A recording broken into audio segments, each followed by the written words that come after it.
Let's bring in right now Democratic representative from Pennsylvania, member of the House Armed Services Committee, Congressman Joe Sestak. Congressman, we're still talking about the last knocking around what Vice President Joe Biden said, a man we all like a great deal, and he spoke his mind. They asked, would you have your family members go on planes? He said, no, I wouldn't have them go on planes or trains, subways, any confined spaces. Yeah. That might just set off a panic. Well, or not a panic, but a great concern. Joe's a man of the people, but when you have a position in the vice presidency, you kind of have to remember you're a public official. And you should make sure that you're not just giving your own personal predilections, but what do the facts, what do the public health officials say? Because you really have a more overarching responsibility as a public official. It's not just what you do with your family. And so, could he know something that we don't know, though, which is the concern? This is a concern, obviously, the epidemic. Right. But you don't want to turn it into a panic. If he does know something, then we should. I mean, heaven forbid. Wall Street recently sure shows that the one thing we want in public officials is transparency, but of the facts. Right. We shouldn't be leading the facts. So I would try to separate it a bit more potentially than the vice president did. As we look into this more, though, and get more information, it seems like Pat nailed it, because if the problem is coming from Mexico and the people coming back from Mexico are bringing it here, including a 23-month-old who died. Yes. Well, and 8 people in Maryland. We have plane loads of people coming here. I mean, from Mexico. Yeah. Planes or buses out of Mexico City, why would you allow them into the United States? Yeah, I think this whole border issue, whether it's drug trafficking or immigration or money laundering or potentially an epidemic, this transnational dangers is something where we have to remember our citizens want to feel protected. And if we can't present a sense that we will protect what crosses our borders, then you begin to lose faith in the government. So I'm very supportive of saying if we know it's coming from somewhere, show the public you're taking measures. That's more reassuring. We do know talking about your family. We do know the health organizations, for instance, tell us that there's probably swine flu in Maryland. 8 people. Somebody came back from, I believe, the Caribbean. Somebody else from Mexico. The 23-month-old that died also from Mexico. Wouldn't it be prudent before a pandemic breaks out in America for us to at least cut off flights from Mexico?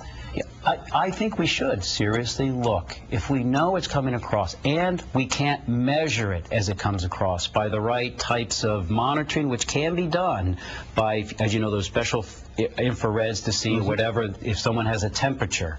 If you can't measure that, I think in this state you might want to just take a pause, reassure the public, and then move forward. Once you can reassure the public that you can at least measure what's coming across to prevent the individuals from doing so. Let's move from Mexico. It's not about commercialism right now. Trust in government. Exactly, trust in government. Let's move from Mexico City to the city of brotherly love. Oh, yeah. That city, yes.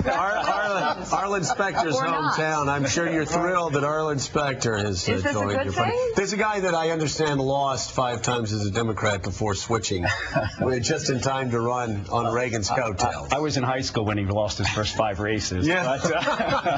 But I don't know if it's a good thing.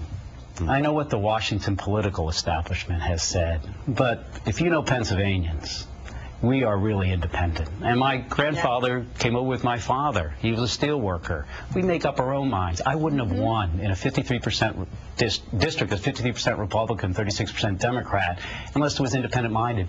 This is not Washington's decision. If this individual found it too hard to run in a certain party, what's he running for? Not who he's running against. And that's what we have to find. What's he running for? Because the critical issues facing us. The question, he's running away from a fight in the Republican Party, but it looks like that the governor of Pennsylvania, Eddie Rendell, and the president of the United States are going to clear a path for him to the Democratic nomination for the United States Senate. Are they going to run you out of the race?